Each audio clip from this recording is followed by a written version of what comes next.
உங்கள் Tamil Nesan TV YouTube channel. அந்த Malaysia international Carnatic music ஃபெஸ்டிவலோட டிக்கெட்ஸ் வந்து நீங்கள் myicmf.org வெப்சைட்டு, ஃபேஸ்புக், இன்ஸ்டாகிராம் இதில் எங்கே வேணால் நீங்கள் இதுக்கோட இன்ஃபர்மேஷன் நீங்கள் பார்த்துக்கலாம். Ticket melon TICKET ticket melon MELON இதில் வந்து நீங்கள் டிக்கெட் வாங்கலாம். ஸோ நீங்கள் இந்த வெப்சைட் இல்லாட்டி இன்ஸ்டாகிராம், ஃபேஸ்புக்கு போனீங்கன்னா myicmf அதில் வந்து உங்களுக்கு எல்லா விவரங்களும் கிடைக்கும்.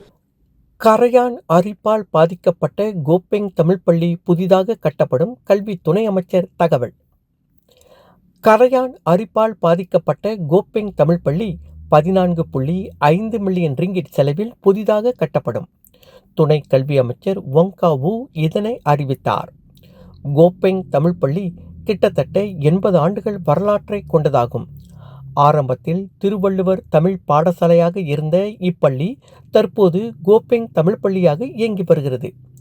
100கணக்கான மாணவர்கள் பயின்று வரும் இப்பள்ளியின் கட்டிடங்கள் கரையான் அரிப்பால் பாதிக்கப்பட்டுள்ளன.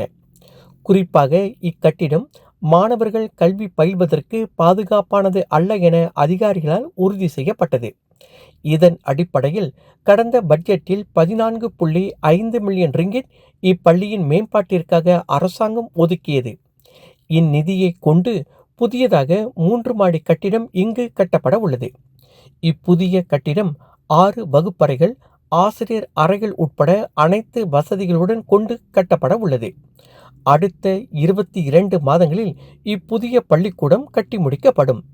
அதுவரை மாணவர்கள் மிகவும் வசதியான கேபின்களில் கல்வியை தொடர்வார்கள் என்று துணை அமைச்சர் கூறினார். இந்த பள்ளி வந்து சமீபத்தில் வந்து சில காலமாக ஒரு சர்ச்சைக்குரிய ஒரு பள்ளியாக மாறியது. ஏனென்றால் அந்த பள்ளி வந்து JKR அது சோதனையில் கரையான் படுமோசமாக தாக்கப்பட்டிருக்கு. ஸோ இது வந்து கற்றல் கற்பித்தல் பயன்படுத்த முடியாது அப்படின்னு பிறகு அரசாங்கத்துக்கு விண்ணப்பம் செய்து இறுதியாக கடந்த ஆண்டு இந்த ஆண்டு பட்ஜெட்டில் வந்துட்டு அரசாங்கம் 14.5 மில்லியனை ஒதுக்கீடு பண்ணி புதிதாக ஒரு கட்டடம், 3 மாடி கட்டடம், அதில் 6 வகுப்பறைகள், மித்த வசதிகள்லாம் கொண்ட ஒரு நவீன தமிழ் பள்ளியை கட்டுவதற்கு அனுமதி கொடுத்து இப்போ கட்டுமான வேலை ஆரம்பிக்க போகிறோம். இந்த கட்டுமான வேலை வந்துட்டு இந்த அக்டோபர் ஆரம்பித்து 22 மாதத்துக்கு தொடர்ந்து செயல்படும். இந்த காலக்கெடுவில் வந்துட்டு கேபின் JKR வந்துட்டு கல்வி அமைச்சும் JKRம் கேபின் ப்ரொவைட் பண்ணுவாங்க. கேபின்னா நம்ம பார்க்குற மாதிரி தகர டப்பா இல்லை, அதற்கு படிப்பதற்கு எல்லா சகல வசதியும் அதில் இருக்கும்.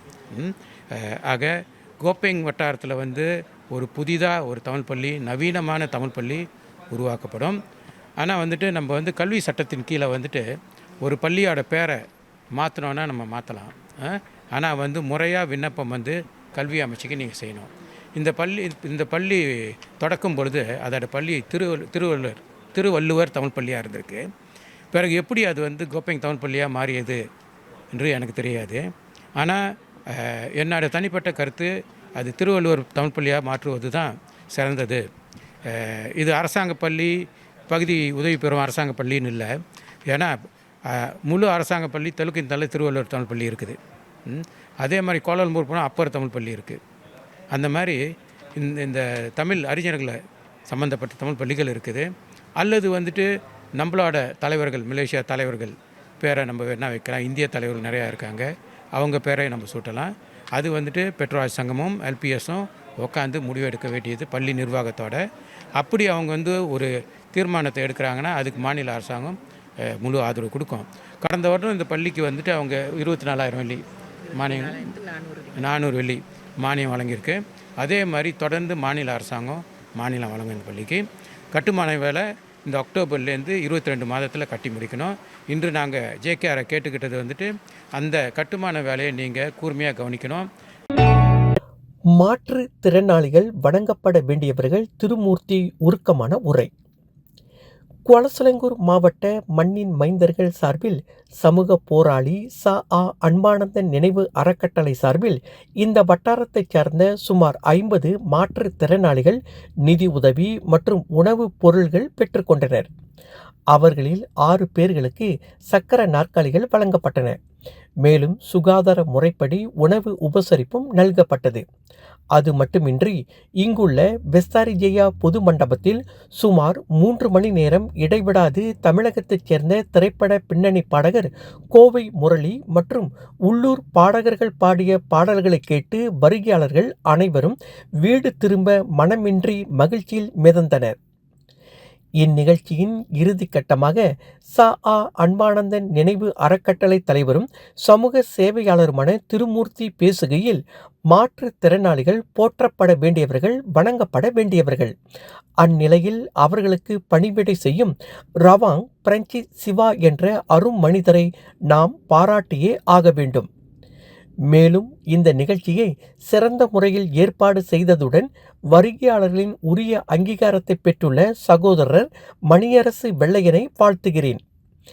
வசதியற்ற மூத்தோர் சமூகத்தினருக்கு அரசாங்கத்தின் சார்பில் சமூக நல இலாக்கா உதவி செய்கிறது. இதனை நம் சமுதாயத்தினர் அவசியம் பயன்படுத்தி கொள்ள வேண்டும்.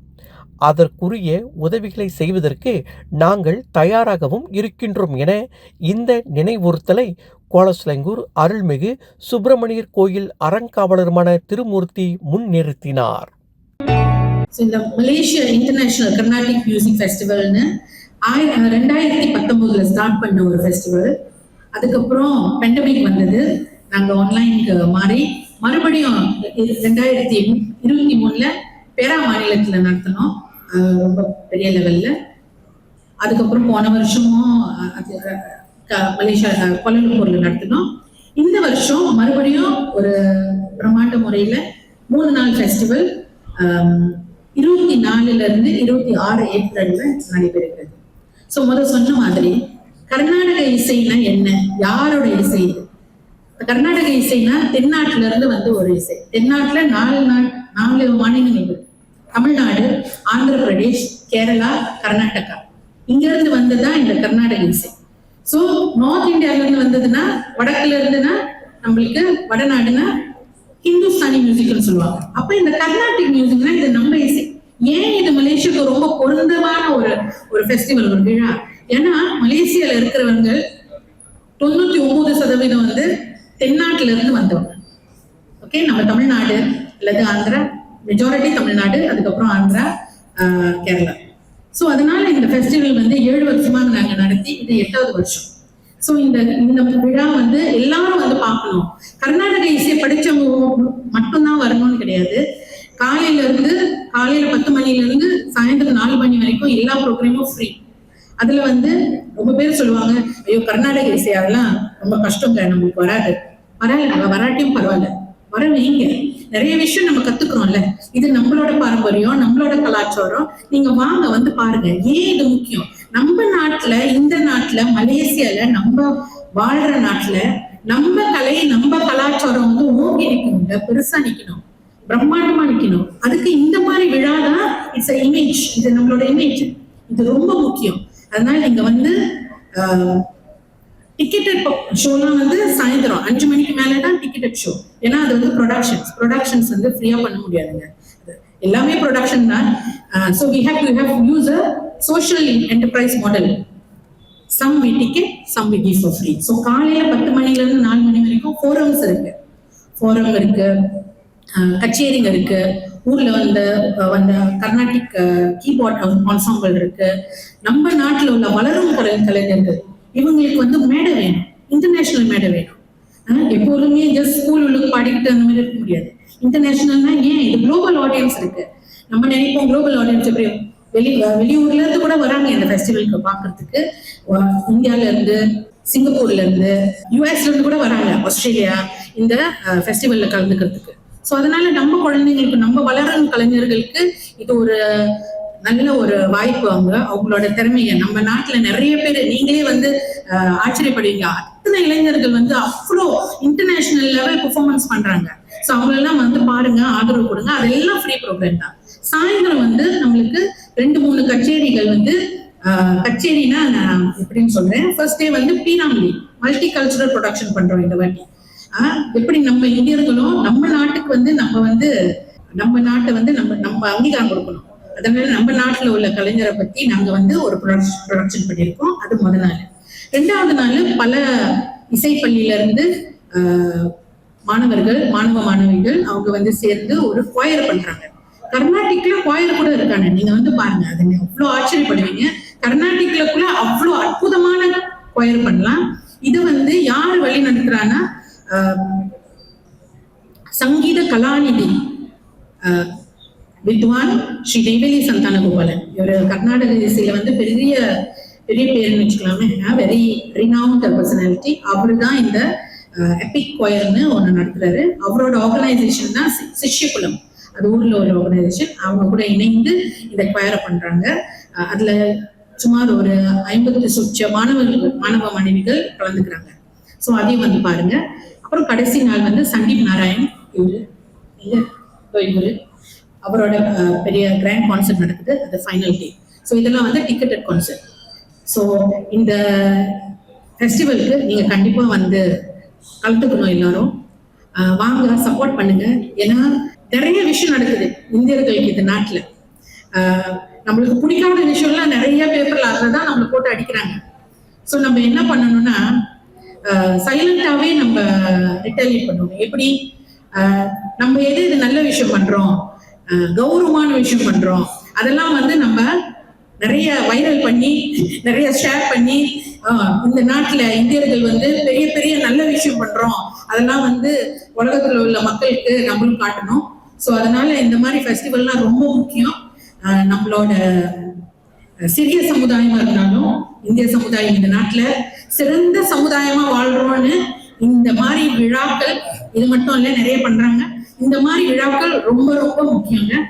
இது முக்கியம் நமக்கும் வருங்கால நம்மளோட குழந்தைங்களுக்கும் நம்மளோட தலைமுறைக்கும் இந்த மாதிரி விழாக்கள் தொடர்ந்து நடக்கணும். அதனால உங்களோட எல்லாத்தோட ஆதரவும் நாங்க கேட்டுக்கொள்கிறோம். நன்றி, வணக்கம். நம்ம தமிழ் நேசன் டிவியை லைக் பண்ணுங்க, சப்ஸ்கிரைப் பண்ணுங்க, சப்ஸ்கிரைபர் பெல் பிரஸ் பண்ணுங்க. இது ஒரு தமிழ் நேசன் டிவி தயாரிப்பு.